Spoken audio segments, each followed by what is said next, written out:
Hoy vamos a hablar de una cuestión realmente palpitante. Cualquiera de los que tengan hijos sabe de lo que hablo, ¿no?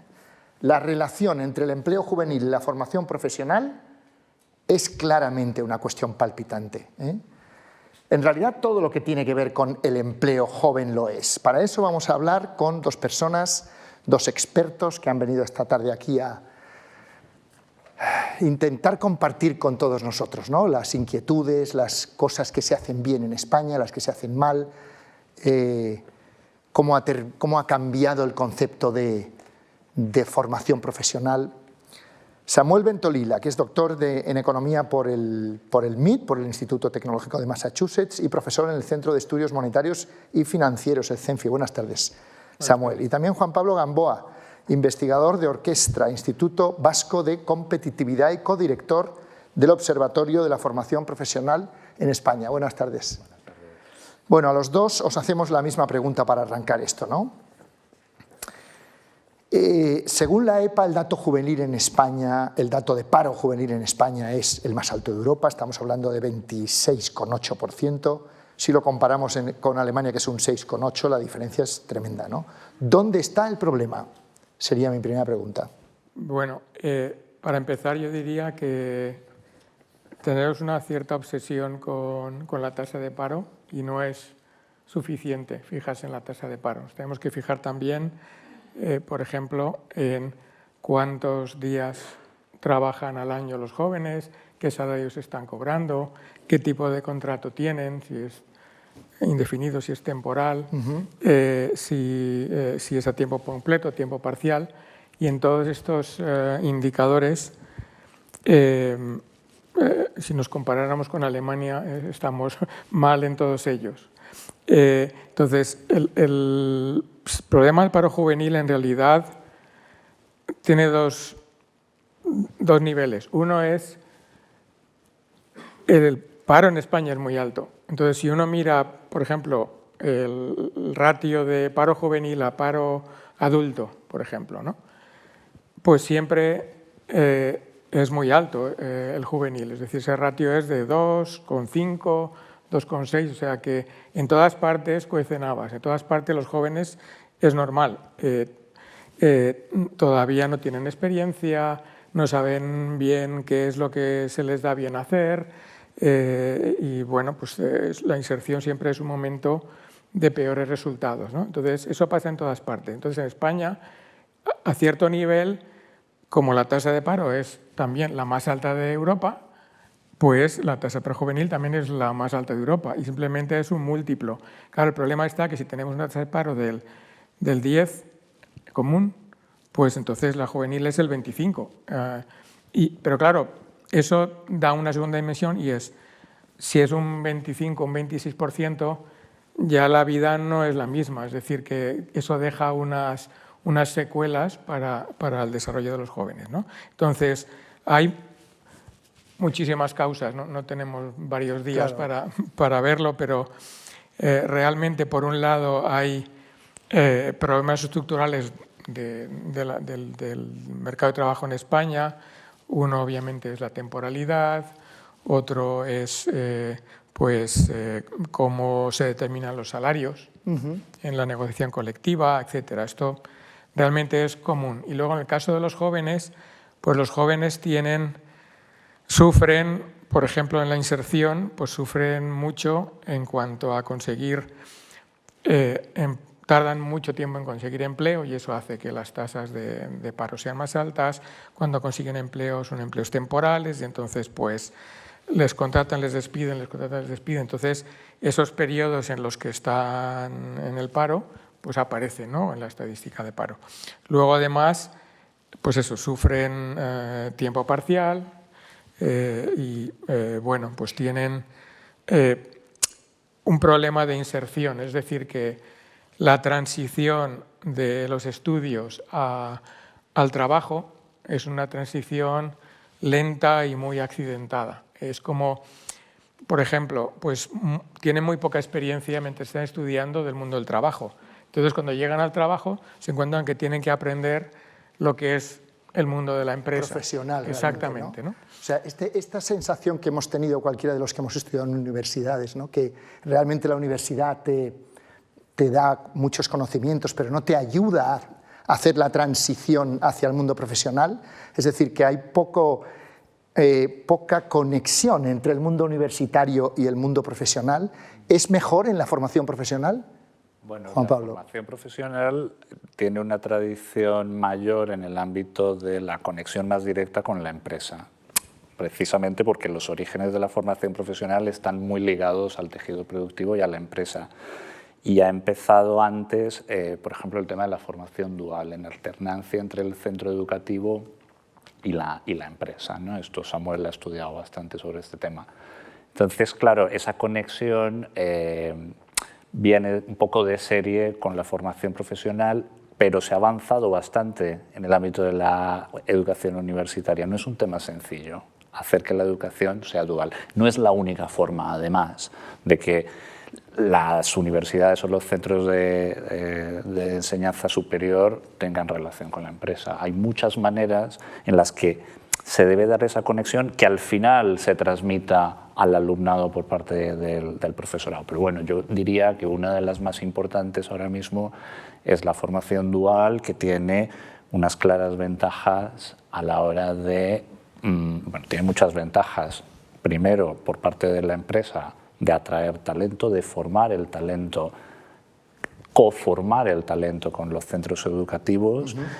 Ahora tenemos un reto generacional, un declive demográfico muy importante en España, hay ocupaciones muy importantes que están muy envejecidas y la formación dual es una manera de atraer a personas jóvenes, o no tan jóvenes, a la empresa, que conozcan oficios que quizá no son tan sencillos de conocer, y que se desarrolle una identidad con unas ocupaciones que son muy importantes en el tejido productivo y que quizá no habría otra forma de que las personas jóvenes conociesen esas ocupaciones si no es a través, por ejemplo, de este tipo de estrategias como la formación dual.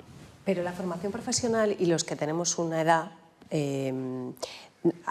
tiene cierto estigma, ¿no? Como de, bueno, la formación profesional, no te vas a ir a FP, te irás a la universidad. Todos lo hemos dicho, desde luego, si tienes hijos adolescentes, seguro que te vas a ir a FP, te irás a la universidad. Hay como un cierto estigma alrededor de la formación profesional que no existe en otros países, y habla Lorenzo antes de Alemania, no existe, por ejemplo, en esos países donde la gente se pega por ir a la FP. No sé si esto está cambiando. Está cambiando la mentalidad de los jóvenes, que son los que les tienen que decir a sus padres, oye, no, que yo me quiero ir a hacer una FP y una FP superior, que luego hay que distinguir entre distintos tipos de FP, ¿no? Pero si está cambiando un poco esa visión que tenemos de la formación profesional. Ha cambiado muchísimo. Solo hace falta ver la progresión, la evolución de la matriculación en FP. Ha sido espectacular, ha superado ya el 1 millón de personas matriculadas en formación profesional en el curso 22-23, me parece. Eso indica que hay un cambio, pero aún está ahí sobre la mesa y es un tema... El prejuicio, eso es, que no me salía la palabra. De hecho, hay un artículo de Samuel en El País que me llamó mucho la atención el titular, que es: en Alemania, si tu hija es aceptada en un centro de formación profesional, hay que descorchar el champán. Algo así era, ¿no? Pero ¿y eso por qué, Samuel? O sea, ¿por qué esa diferencia? ¿Algo no falla aquí o algo, no conectamos de alguna manera? Bueno, o algo funciona bien allí, ¿no?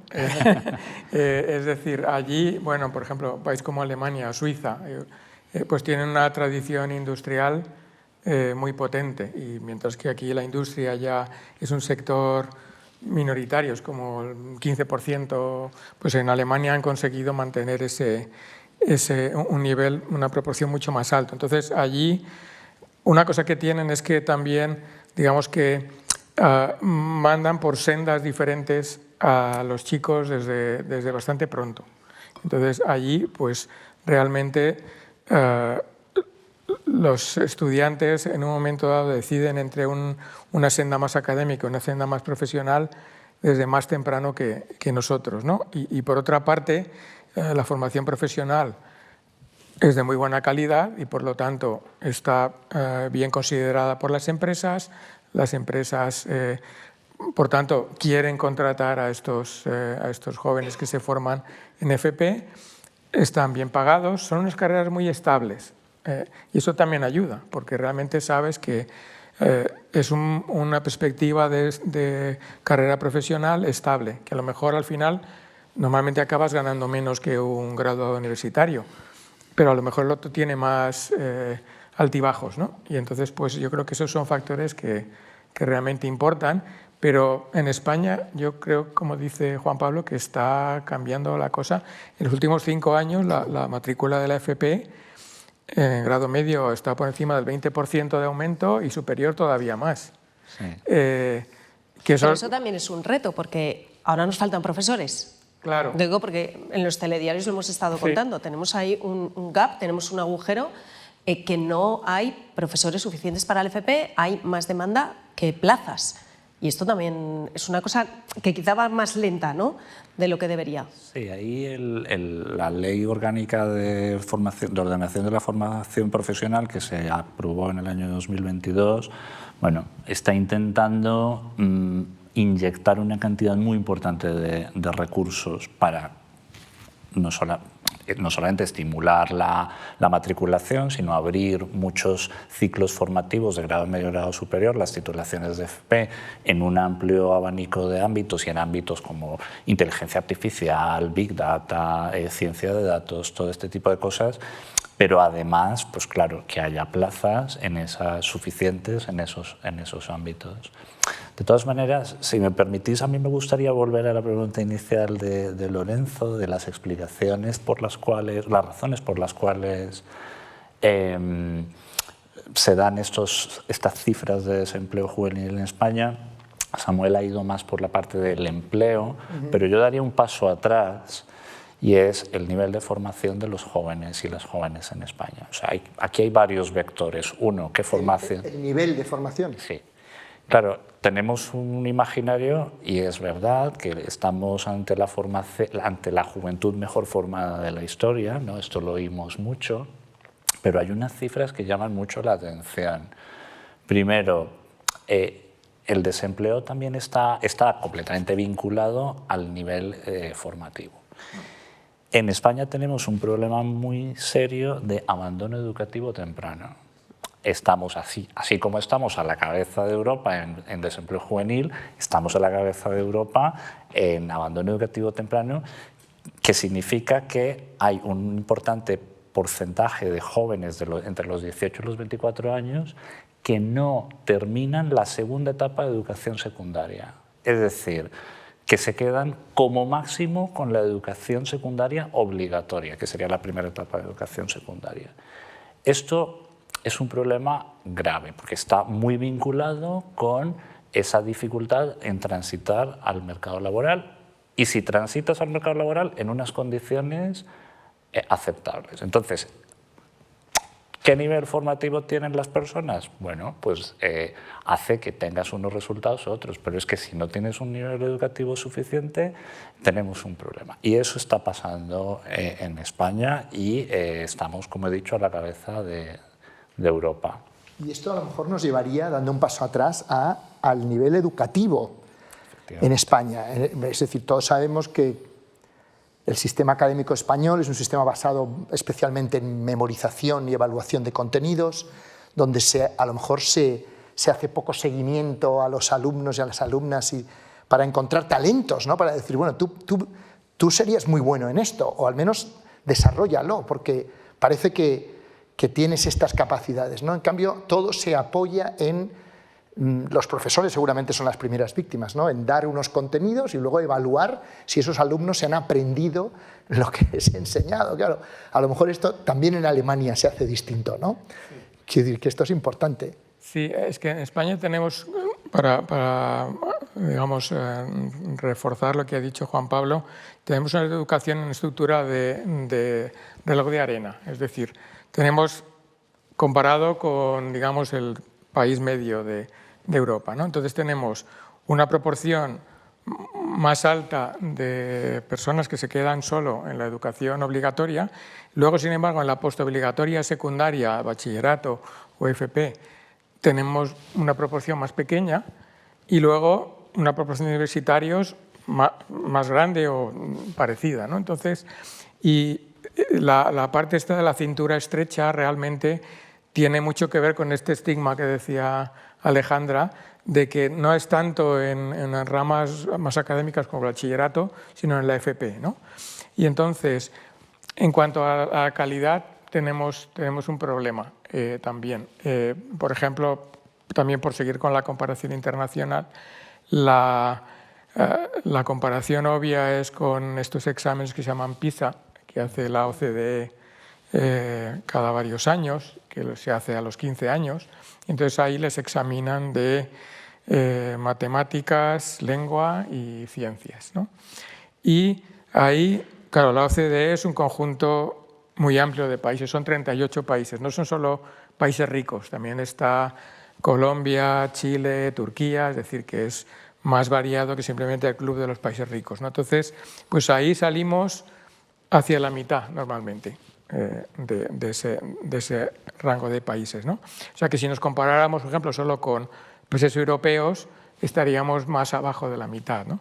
Y luego tenemos una característica muy marcada y muy estable, y es que en los niveles más altos va de 1 a 6, pues en el 5 y en el 6 tenemos una proporción más pequeña que la media. Es decir, que por lo que sea no conseguimos dar una educación de excelencia. Y ahí hay un montón de factores en la calidad de la educación, pero el resultado final, como dice Juan Pablo, es que el nivel, la calidad de la formación y la proporción de jóvenes con un nivel de formación alto son bajos, y entonces pues los resultados laborales siempre mejoran con la educación. Efectivamente. Eso debería grabárselo todo el mundo. Es cuando dicen, yo qué sé, la universidad es una fábrica de parados. Pues no, los universitarios lo hacen mejor que los que tienen una secundaria postobligatoria, y esos lo hacen mejor que solo tienen la ESO.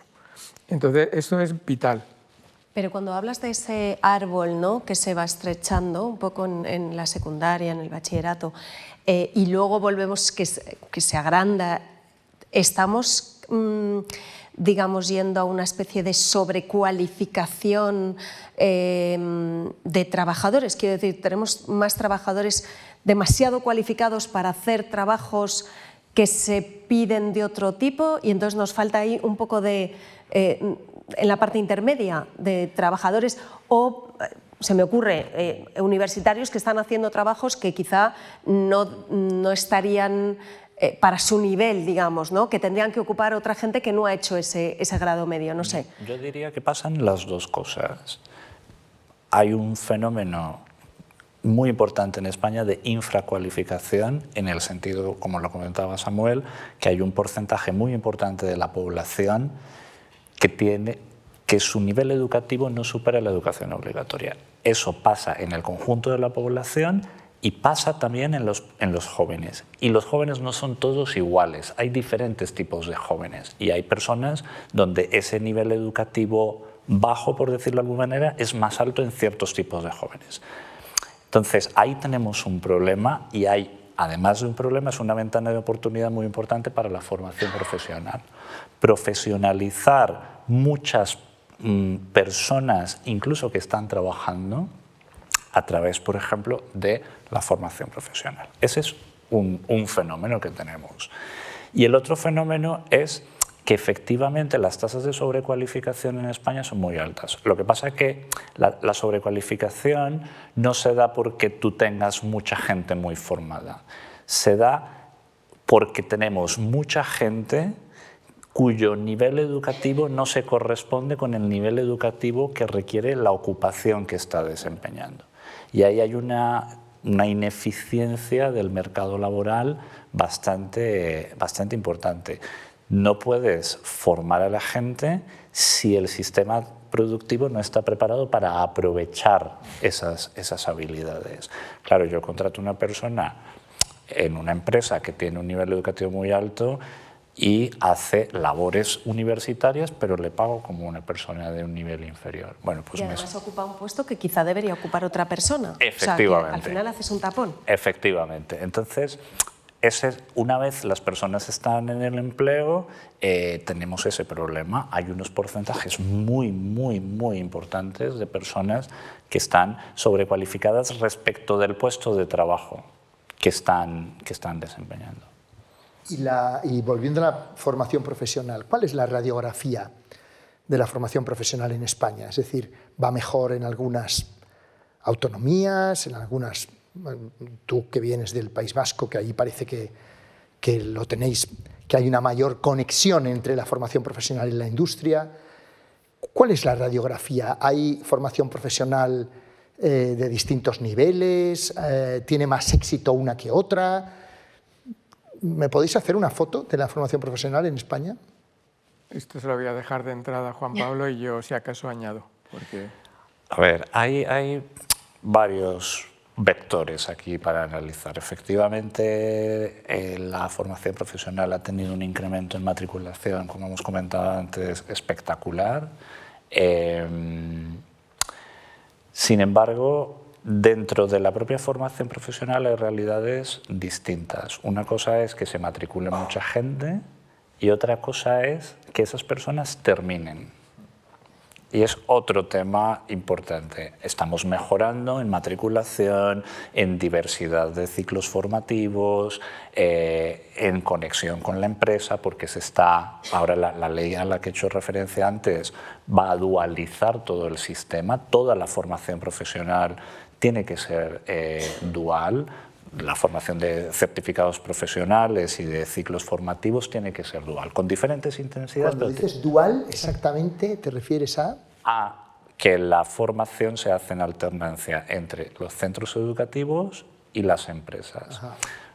La diferencia, por ejemplo, con Alemania, y esto Samuel lo conoce bastante bien, es que en Alemania o en países de Suiza, ¿no?, en Dinamarca, la formación profesional está más basada en la empresa. En España está basada en el centro educativo.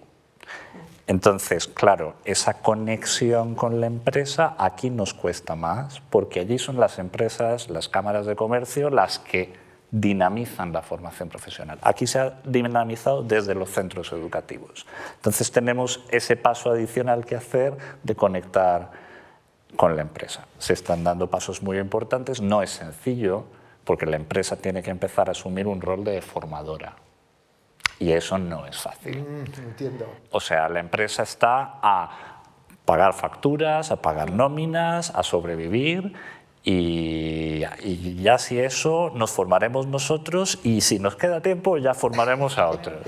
Es que de hecho es una de las preguntas que nos hacía Maite, una de nuestras espectadoras, que nos mandaba qué alternativa se podía buscar para solucionar esa conexión, ¿no?, entre el centro educativo, la empresa, el alumno, y que haya una conexión como esto que hablaba, que estamos repitiendo Alemania, somos pesados, pero bueno, que funciona bien, para que esa búsqueda haya una conexión.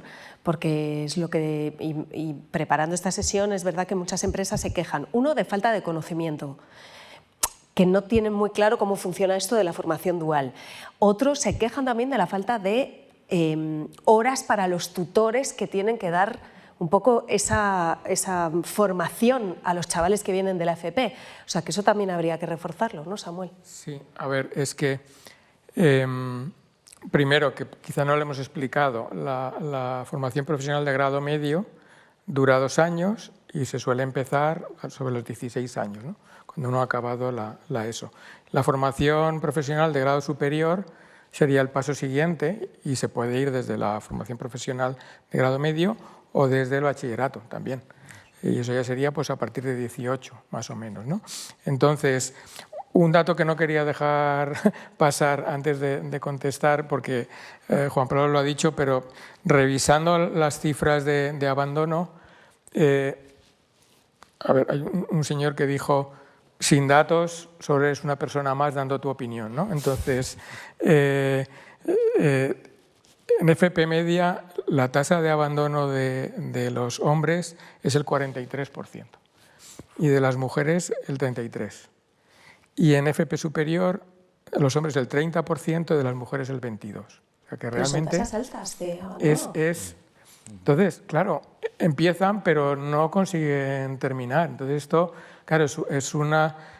A ver, podría haber razones como, pues yo pensaba que esto es lo que me gustaba, no me gusta y tal, pero yo creo que hay un problema de fondo, que puede ser pues por los propios alumnos, puede ser porque la forma en la que se enseña no es adecuada, puede ser quizá por algunos casos falta de medios económicos, etc. Esto yo creo que no está suficientemente analizado, ¿no? Pero digamos, esto es un problema crucial que habría que intentar abordar, porque no es solo conseguir que les atraiga y que decidan hacer una FP, etcétera, sino que luego pues aquello sea atractivo. Y de hecho, por lo que tenemos visto con varios coautores, tanto para Madrid como para Cataluña, en la FP dual la tasa de abandono es más baja. Entonces, ir a conocer la empresa antes, entre otros factores, eso hace que abandonen menos. Es verdad que también hay otro factor que es el de, o sea, porque digamos, la dual, pues si queréis cuento un poco lo que dice la nueva ley, porque yo creo que es bastante importante, porque además estamos en ello, es decir, se aprobó en el 22, pero ha empezado realmente, aunque se podía implementar en algunos sitios antes, pero ha empezado en septiembre de este año. Y entonces, pues, los cambios, se dice, bueno, toda la FP es dual, bueno, pero siguen dejando como dos modalidades. La general, en la que, digamos, el tiempo de formación en la empresa está entre el 25 y el 35%. Y la intensiva es más del 35%. Y luego hay otras dos diferencias. En la general, el peso de digamos, la evaluación en la empresa es hasta el 20% y en la intensiva es más, del 30% en adelante. Y luego, la otra diferencia que quería señalar, porque es importante, vinculado con lo del abandono, es que en la general no hay contrato laboral. Eso es importante, claro. Sí, y en la dual obligatoriamente hay un contrato laboral. Entonces, por ejemplo, pues hemos hablado antes, porque claro, en todas estas dimensiones educativas estamos como en el sexo de los ángeles, pero esto tiene una, digamos, importancia, el nivel socioeconómico de los padres muy alto, ¿no? Entonces, pues por ejemplo, para una chica que quiere hacer FP, pues el hecho de que va a tener un contrato laboral, si su nivel económico de sus padres es relativamente bajo, pues eso importa. Y entonces eso también ayuda a que se abandone menos. Y eso, claro, cuando uno compara Alemania con España, Suiza con España, una diferencia es que allí todo es dual, entonces todo es como lo que estoy describiendo.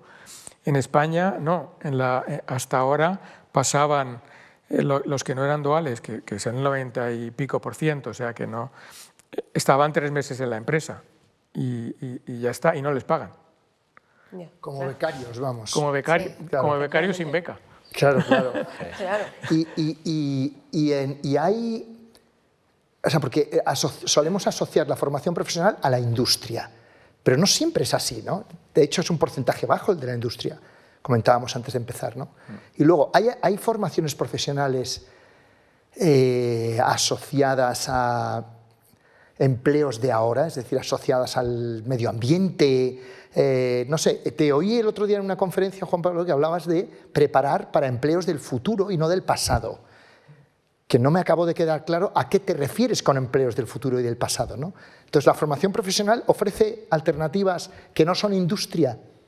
Evidentemente, hay 26 familias profesionales en ámbitos tanto de la industria como en ámbito sanitario, como en ámbito social, como en el ámbito del turismo, de los servicios, ¿no? En una amplia gama de servicios. Y es que la formación profesional existe por algo, tiene un rol muy importante en el tejido productivo, llámese industria, llámese servicios, llámese construcción, ¿no? Que son los macro sectores tradicionales, incluso en el ámbito agro, ¿Qué pasa?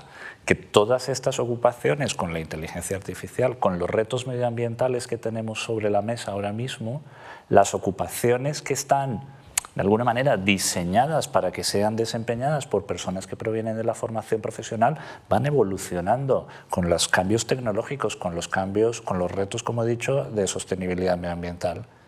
Y todo esto tiene que ir evolucionando al mismo ritmo.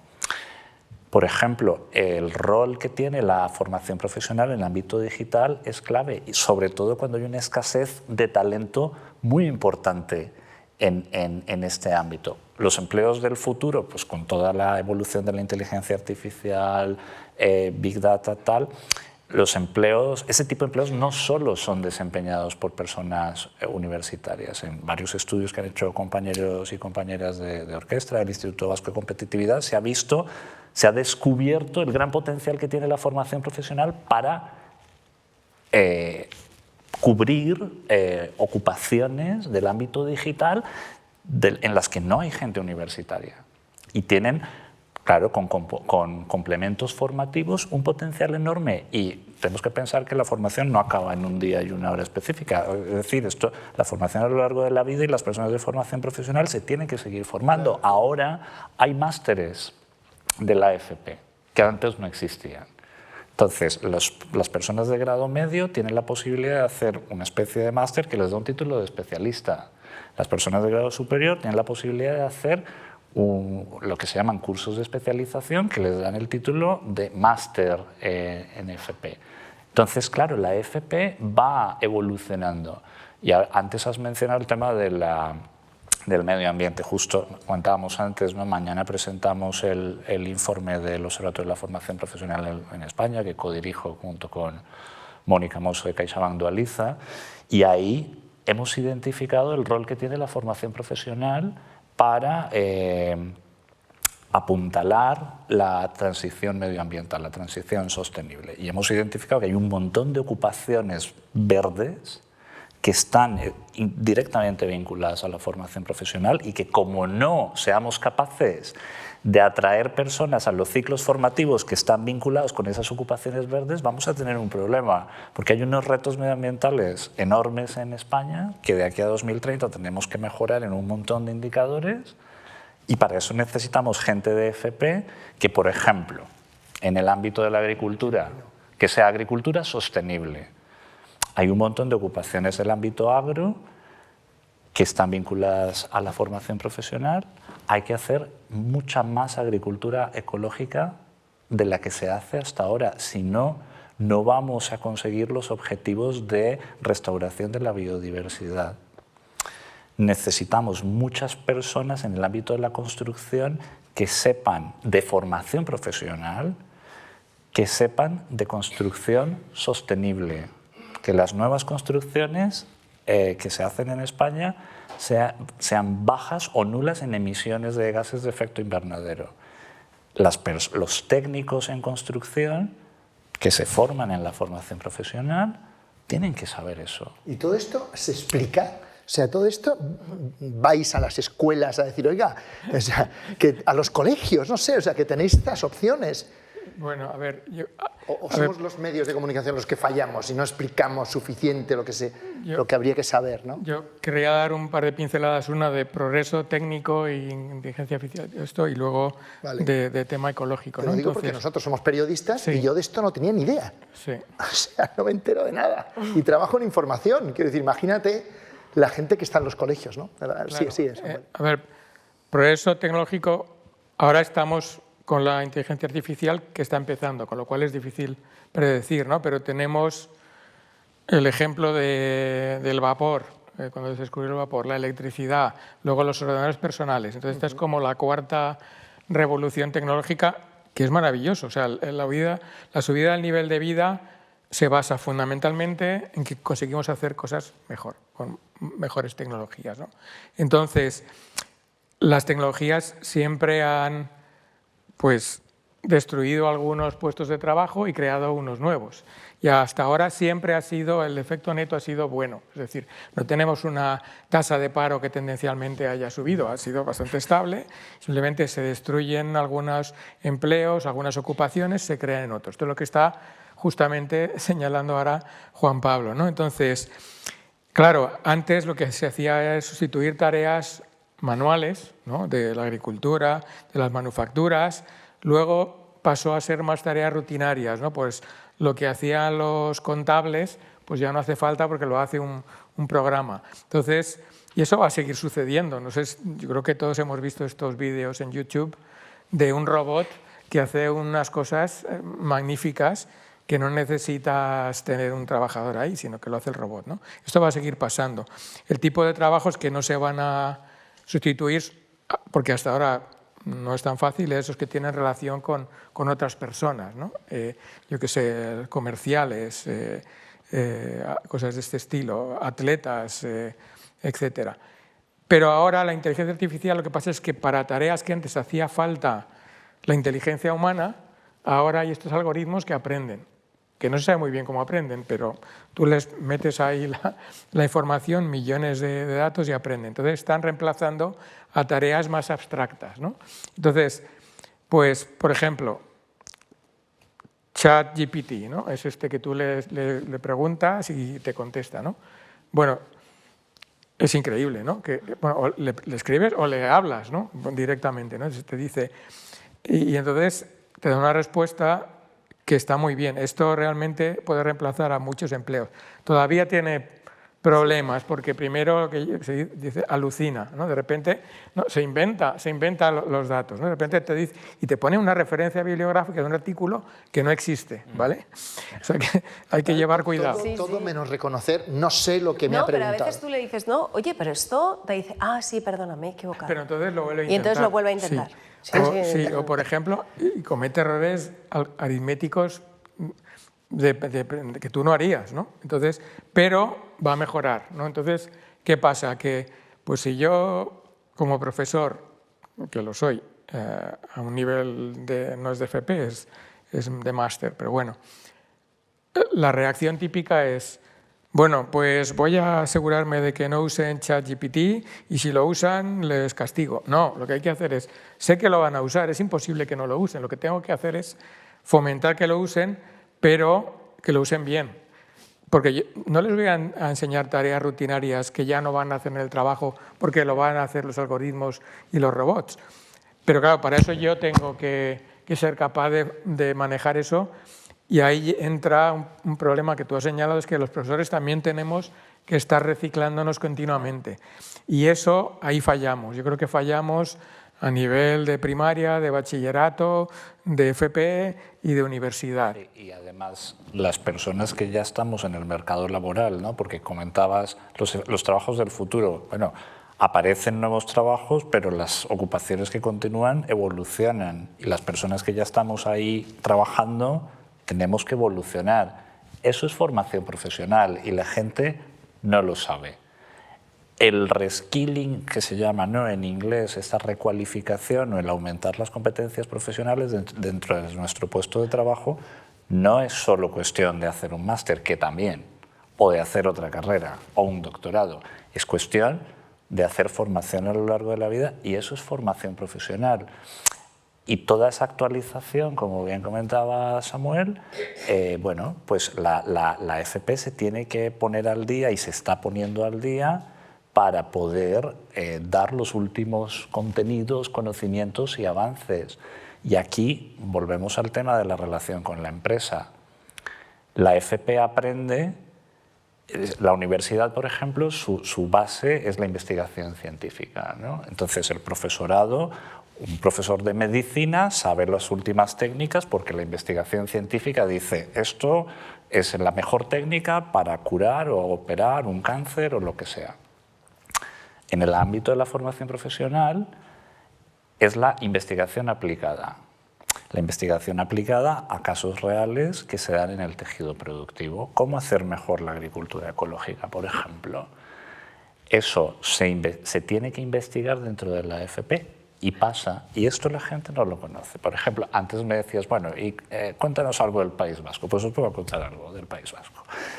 Es que parece que lo hacéis mejor allí que en otras partes de... No, ni mejor ni peor. Quiero decir, hay experiencias como la que voy a contar ahora. Por ejemplo, Hay una manera en la que un programa que viene establecido, ya viene funcionando hace mucho tiempo, que se llama Tekagune, en el que los centros de FP que están... ¿Cómo se llama? Perdona. Tekagune.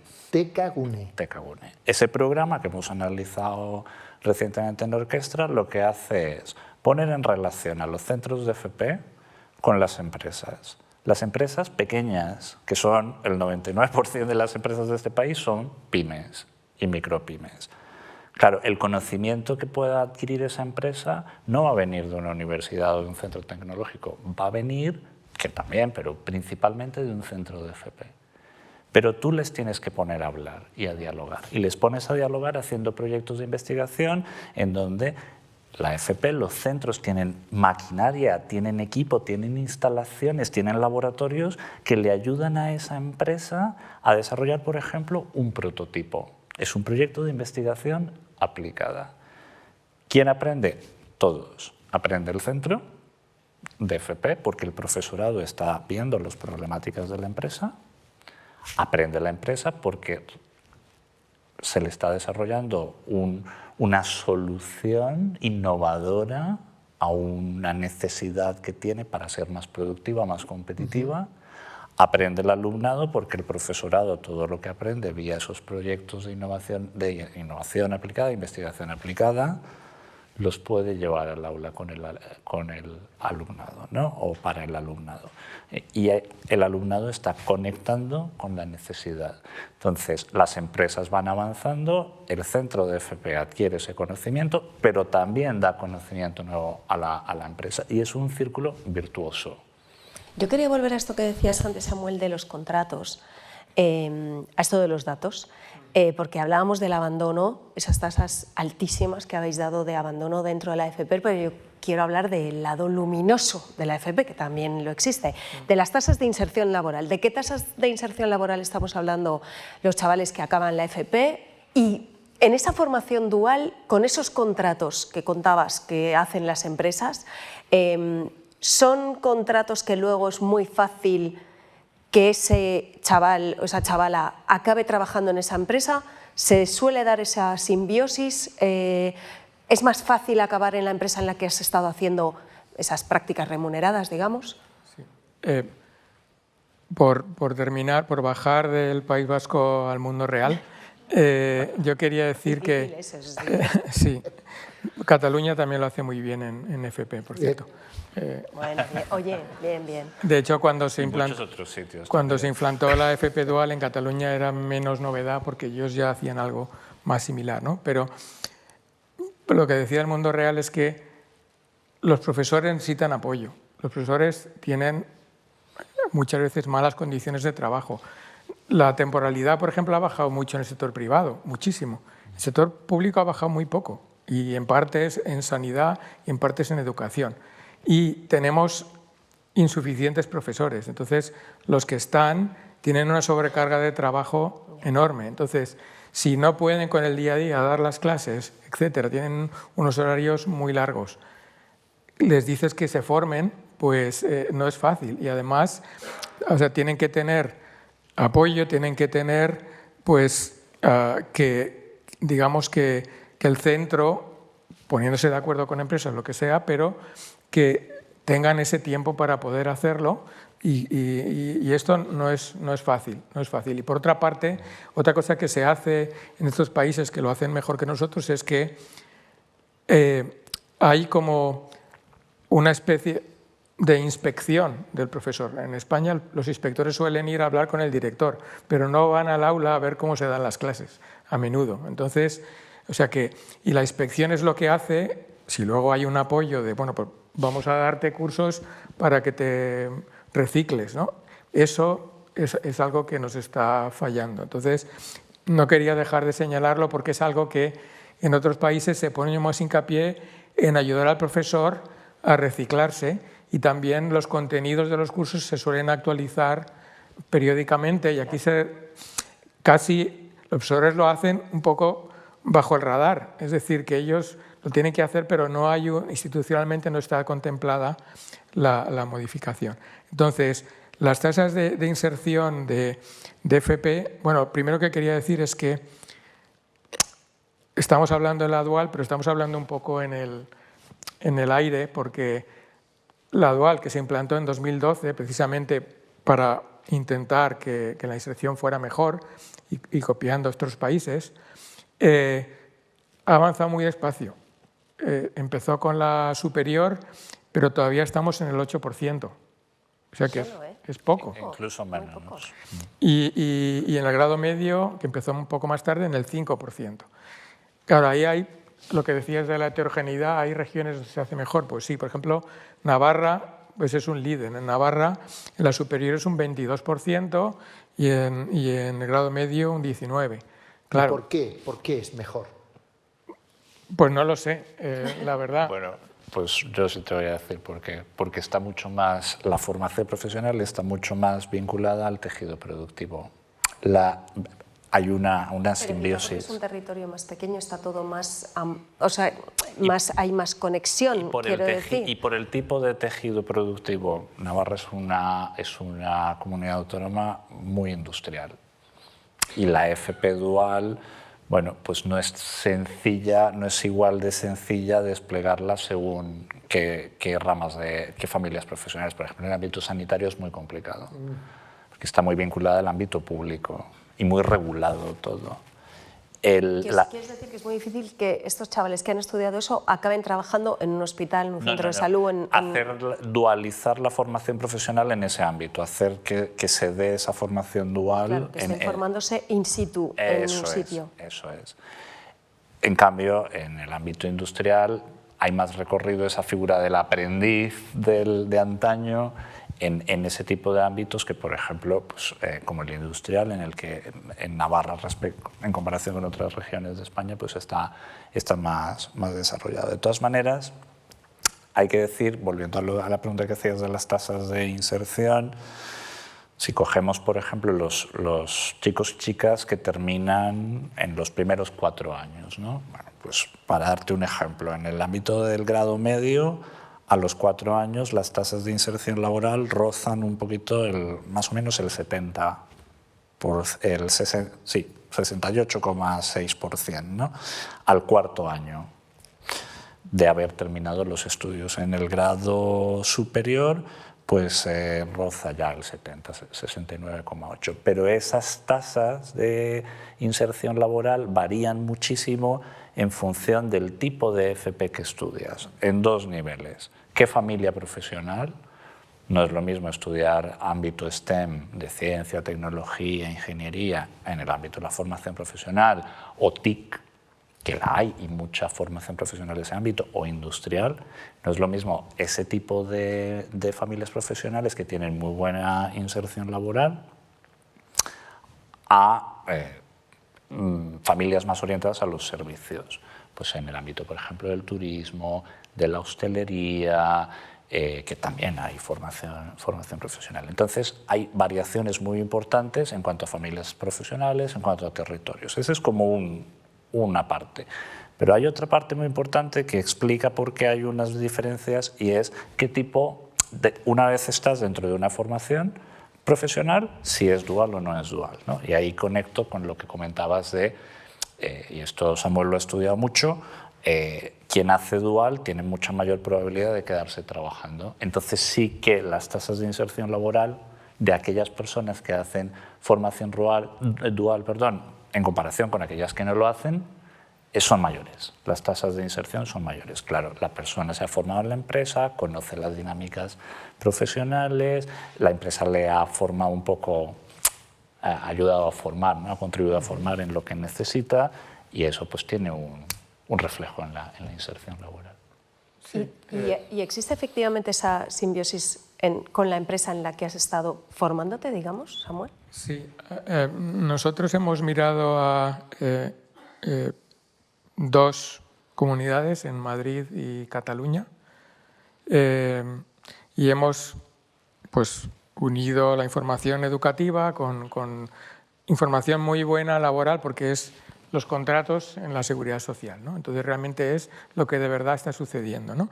Entonces ahí pues lo que nos hemos encontrado, pues, en el caso de Madrid, si uno compara los estudiantes de de dual con los de la estándar, que nosotros llamamos presencial, pues digamos hasta los primeros 2 años después de graduarse trabajan un 35% más de días. O sea que es una diferencia muy grande. Y además, últimamente hemos conseguido datos hasta los 7 primeros años y hemos encontrado que esa diferencia se va reduciendo, pero sigue persistiendo, porque uno pensaría, bueno, la dual trabaja, cuando se está formando, está más tiempo en la empresa y menos en el centro. Bueno, a lo mejor en el centro le enseñan más conocimientos y al principio se insertan mejor, pero luego les adelantan. Bueno, pues no parece que les adelante. Realmente los de dual, 7 años después, todavía hay una diferencia de días trabajados de un 20%. O sea que eso no se va. Yo puedo complementar a esto que acaba de decir Samuel en términos de días. Si en las personas que hacen formación profesional de grado superior hemos dicho que la tasa de inserción laboral está en torno al 70%, las personas que hacen FP de grado superior dual roza el 80% al 4.º año de haber terminado los estudios. En el caso de la FP grado medio, que está al 68,6% en general, aquellos que lo hacen en dual, la tasa de inserción laboral es del 74%. Con lo cual... Sí, son datos interesantes. Luego hay otro... Perdona. Quería terminar porque este es un análisis que es muy especial, porque no son los datos brutos que nos da el Ministerio sobre colocación, sino pues esos datos a nivel individual que intentamos tener en cuenta todas las características individuales, la edad que tienen, el sexo, etcétera, ¿no? Incluso el área que provienen, porque puede ser de área de padres más ricos o menos ricos, o sea que este tipo de cosas hay que tenerse en cuenta. Incluso tenemos en cuenta características incluso que no observamos, ¿no? Entonces, pues ese efecto es puro, realmente es causal de la dual. Y en Cataluña, porque he citado Madrid, en Cataluña en la superior es algo más baja que en Madrid, sin embargo en el grado medio, que en Madrid no lo podemos observar porque se introdujo más tarde, obtenemos números muy parecidos de diferencias a los de Madrid, ¿no? Pero, de nuevo, si uno mira el total de salarios que cobran durante el año, pues el porcentaje es el mismo. Entonces, bueno, empiezas a pensar cómo puede ser. Entonces miras a características de calidad del empleo. No es solo cuántos tienen empleo, sino, bueno, el salario ya es un indicador de calidad, pero también tipo de contrato, si es a tiempo completo o tiempo parcial. Eso lo corregimos. Estos datos que he dado son tiempo equivalente a tiempo completo. Por ejemplo, en tipo de contrato, si es indefinido o temporal, pues ahí no vemos un efecto. O sea, que realmente es un efecto de trabajar más días, ¿no? Entonces, bueno, empezamos a pensar por qué, y entonces en el caso de Cataluña tenemos unos datos muy interesantes porque les preguntan a los tutores en las empresas, al final de la estancia del alumno, que lo evalúen en términos de características que sabemos que son importantes para que te vaya bien el mundo del trabajo. Pues puntualidad, si tiene iniciativa, si es capaz de trabajar en equipo, si, bueno, cuando se dice indicaciones, hace caso y responde, etcétera, ¿no? Hasta 11. Entonces nos hemos dado cuenta de dos cosas, para simplificar. Una es que cuando miramos si estas evaluaciones que son de 1 a 4, ¿no? Cuantitativas, si esto está correlacionado con cómo les va de bien a estos estudiantes cuando se gradúan, importa, es decir, que está correlacionado, les va mejor. Luego, entonces, claro, eso es lo que obtienen los duales, que no, en parte, que no obtienen los que no están en la empresa, que todo ese tipo de saber cómo funciona una empresa y conocimiento específico de determinada tecnología o sector, eso lo aprenden y los otros no. Y la segunda cosa, y termino, es que miramos a la tasa de retención, lo que tú me preguntabas. ¿Es verdad que establecen una relación y se quedan?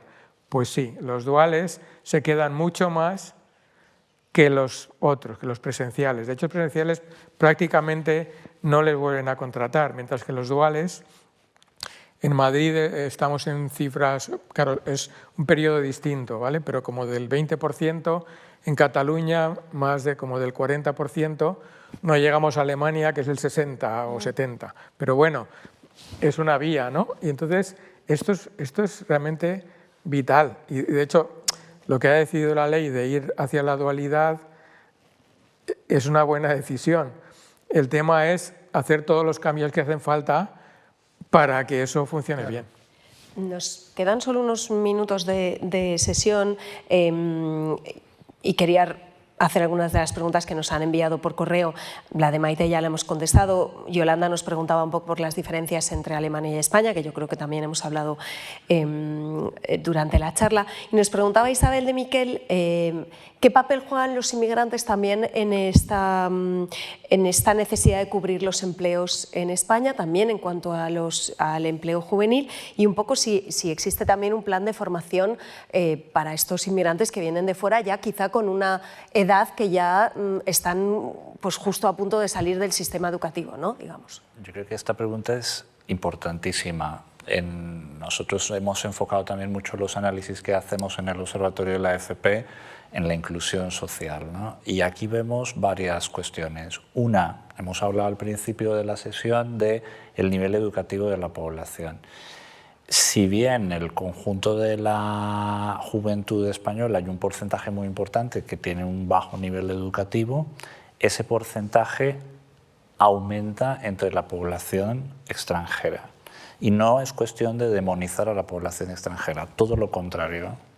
Por lo que apuntabas, hay un potencial enorme para de la formación profesional concretamente, para que esas personas que vienen a España con bajo nivel educativo puedan formarse en una variedad muy amplia de ámbitos desde la formación profesional. Y cuando digo no demonizar a las personas extranjeras, quiero decir que si estas personas no se han formado es porque muy probablemente en sus países de origen no han tenido la oportunidad de hacerlo. Y vienen aquí, entre otras cosas, a encontrar oportunidades formativas y educativas. Tenemos un declive demográfico que ya hemos comentado antes brutal, y la población extranjera va a ser y ya es fundamental para ayudar a cubrir un montón de ocupaciones en las que las personas que están ahora ocupadas ya están en edades muy cercanas a la jubilación, como las ocupaciones verdes, por ejemplo. Hemos visto que hay un déficit de 1 millón de personas jóvenes en ocupaciones verdes importantísimas para la transición medioambiental. Bueno, pues aquí tenemos un reto de que esas personas, las personas extranjeras que vienen a España son personas en general jóvenes, que es otra cosa que necesitamos. Necesitamos personas jóvenes. Y bueno, pues con un alto potencial para que la formación profesional pueda cualificar, recualificar. También hay otro problema, hay personas extranjeras, muchas, un porcentaje muy alto que viene y que no consigue homologar sus títulos universitarios o de formación profesional y que terminan trabajando pues, en ocupaciones muy elementales, aunque tienen conocimientos y tienen habilidades muy superiores, porque no tienen la posibilidad Bueno, pues ahora hay herramientas como la Ley de Extranjería ahora ha generado el arraigo por formación, que es una manera de hacer que las personas que por circunstancias diversas no han podido tener un permiso de residencia y trabajo, lo pueden obtener formándose en diferentes ámbitos. Tiene la complejidad de que deben estar mucho tiempo en situación irregular para poder optar. Ahora, recientemente, la semana pasada o la anterior, ha habido una modificación y se ha reducido ese tiempo en el que las personas tienen que estar en situación de irregularidad administrativa, quiero decir, para poder optar, ¿no? Y luego deben tener un contrato que les permita trabajar de lo que se han formado. O sea, es un sistema complejo, pero va en la buena dirección para poder aprovechar todo ese talento y ese capital humano que está viniendo de fuera. Un minuto para añadir esto, porque esto es muy importante. Realmente ya tenemos más o menos aceptado que necesitamos población inmigrante para mantener el estado de bienestar y que se paguen las pensiones, pero una sociedad envejecida es una sociedad que crece menos, que innova menos, que crece menos. Entonces necesitamos que sigan viniendo inmigrantes, es la única forma de retrasar este proceso. Entonces, pero, igual que antes decíamos, esas tasas de abandono tan altas, que eso es lo que nos debería llevar es a programas de segunda oportunidad, que esas personas no se queden descolgadas, sino que dediquemos recursos a decir, bueno, tú has abandonado la FP, bueno, vamos a darte una segunda oportunidad, programas de formación adaptados a las personas que abandonan. Con respecto a los inmigrantes, no es solo que vengan y que les acojamos, que les demos ciertos medios, etcétera. Tenemos que también hacer un esfuerzo para ayudarles a formarse. Y esto... En nuestro beneficio. En nuestro beneficio. También. Pero esto no lo estamos haciendo. Y decir que la formación profesional es la enseñanza que más población extranjera acoge. Sí. Qué interesante. Bueno, pues Juan Pablo, muchas gracias. Samuel, lo tenemos que dejar aquí, que se os ha pasado una hora, sí, ¿eh? ¡Pam! Pero volando. Pues muchísimas gracias a los dos. Esta es una información que los periodistas tendríamos que ser más capaces de transmitir. En ello estamos. Y que sesiones como esta ayudan, ¿no?, a que todos entendamos las grandes oportunidades que hay. Gracias a los dos. A vosotros. Gracias. Gracias. Muchas gracias a ustedes también.